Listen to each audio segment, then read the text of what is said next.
If you are experiencing foundation issues, get a free estimate from Ox Foundations.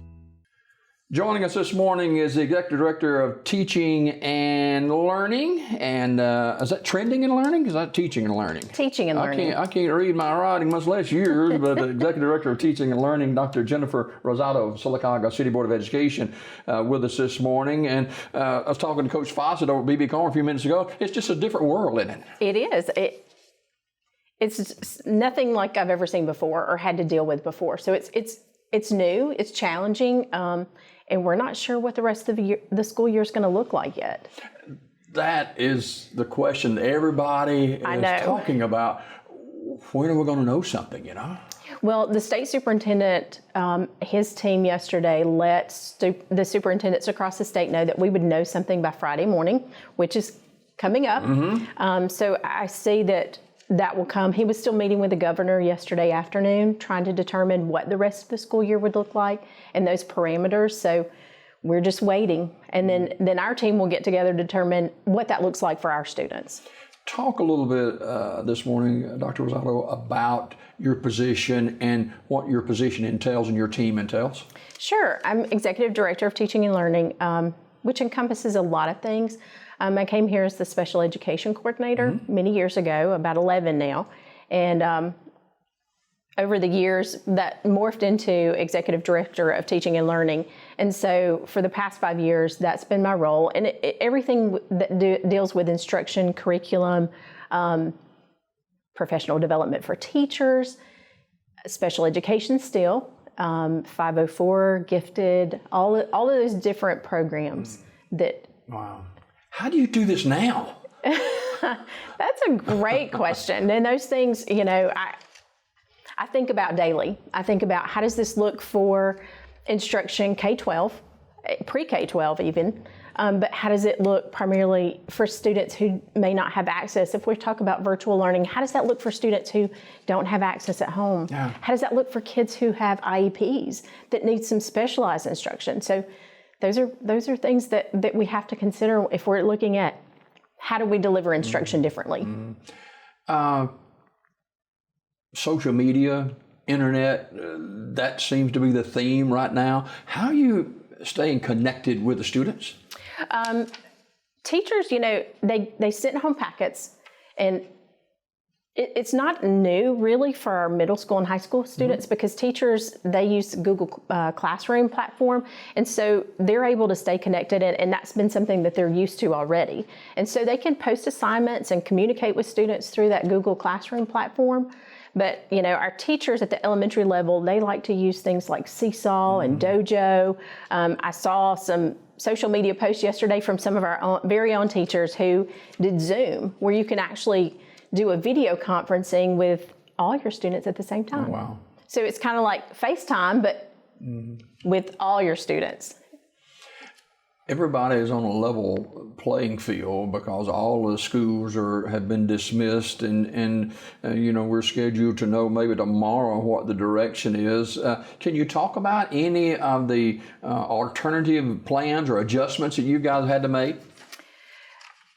Really, I'm not sure yet. Okay. Really not sure yet. You know, of course, if the state superintendent says we're not going back to school yet, then we've got to come together and determine how does that look for us. Our high school students have been doing e-learning days for the last 2 years. And so using that Google Classroom platform, the teachers would assign students their assignments for the day.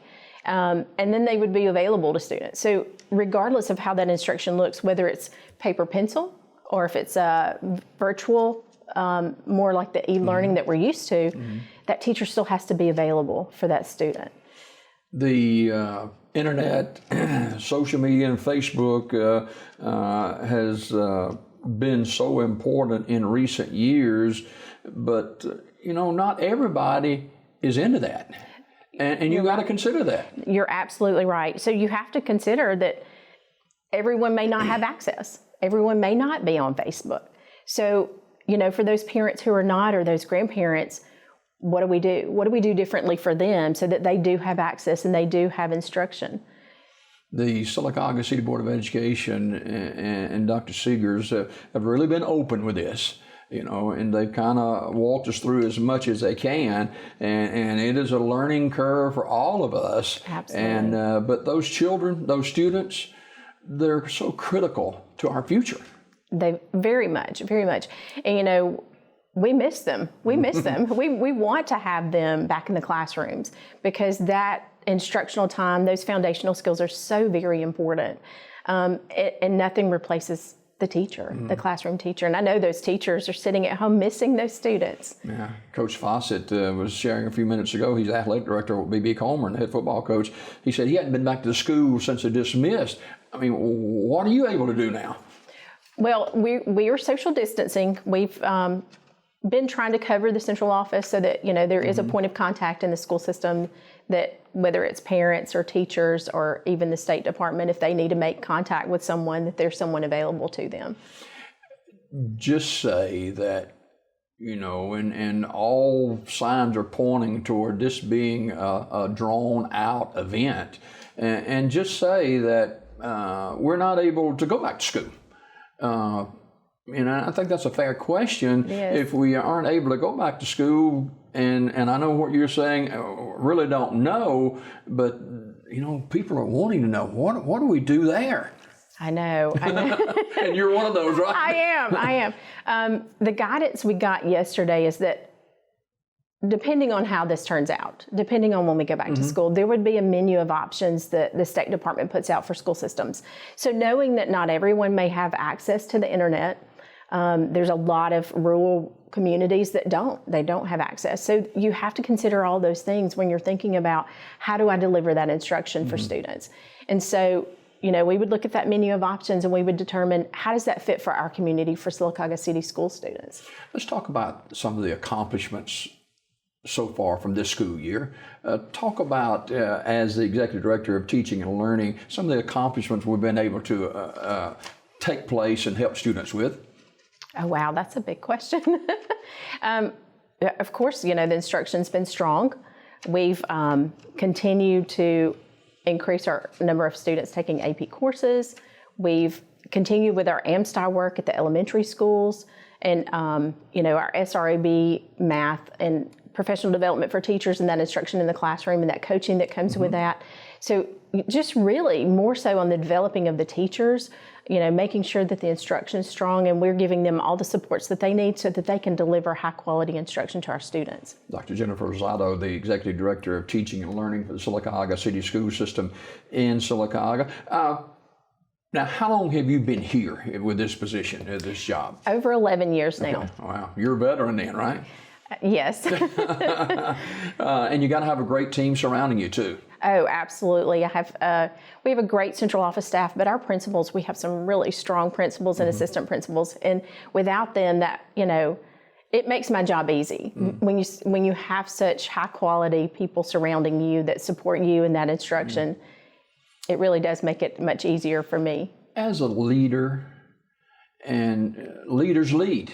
Yes. There are a lot of followers that are looking to leaders for answers, and this is a tough situation. A lot of fear that's not only for students but parents and TV people and educational people. We're all in this together. How do you encourage other people? I'm supportive by nature. I try to be very calm. In the face of a crisis, if you remain calm, usually others can too. Well, you do the rest of this show.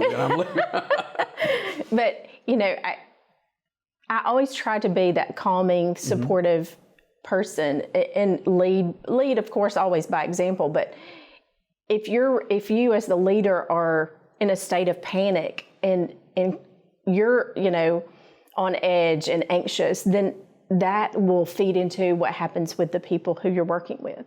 And so I've always tried to be that person that remains calm and says, it's going to be okay. We'll get through this, just like everything else. Yeah, I can't imagine being the president of our country or leadership in our country from the executive positions. And people watching this show this morning know more than a whole lot about how we feel about all of this. And our children are at risk.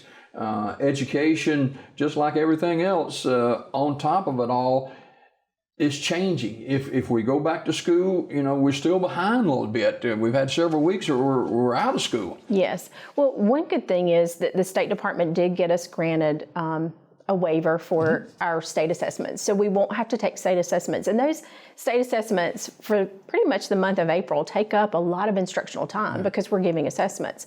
So if we were to go back, we won't have those state assessments. So we can, you know, go ahead and hit that instruction and make up for the time that was lost. We go back to school, it's just like anything else. Like if I'm on vacation, I go back to work, it takes me a few days to get back in the swing of things. Yes. Certainly our students will be off schedule, as well as the adult staff as well.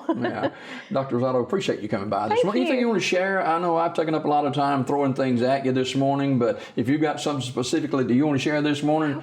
I would say to parents, you know, learning takes place in many forms. It doesn't have to be, you know, a worksheet. It doesn't have to be something that you go out there and find online.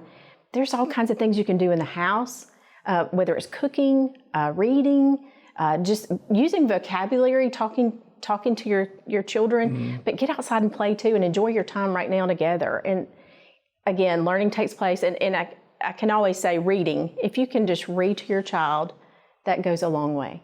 I have a 9-year-old grandson who's at Pinecrest in the 4th grade. And, you know, he thinks it's all fun and games. He doesn't know, you know, the real drama of all of this. And so how do you balance that with your children and grandchildren? That, you know, again, remain calm, because if you panic and you're in that state of fear, then they're going to read that, you know, they're going to feed off of that from you. So, you know, certainly you would want to explain what's going on as much as possible and as much as they can understand, because they're not dealing with it like we are dealing with it. But you'd want to be honest with them, but again, talk to them about it, but understand they may not understand completely what it's like for us as adults and what we're dealing with and how big this really is. There's a fine line there. Yes, yes. Dr. Rosato, appreciate you coming this morning. Thank you for having me. Are there people in the central office, or is that closed? Or we do have at least one executive director working every day this week. Okay. Dr. Seegers, I think he's there all the time. But there is someone there if you need a call or you need questions answered, just give us a call. All right. Thank you so much, Dr. Jennifer Rosato, the Executive Director of Teaching and Learning, Sylacauga City School System. Always a pleasure to see her, and thank you for sharing this morning. Thank you. More Daybreak after this.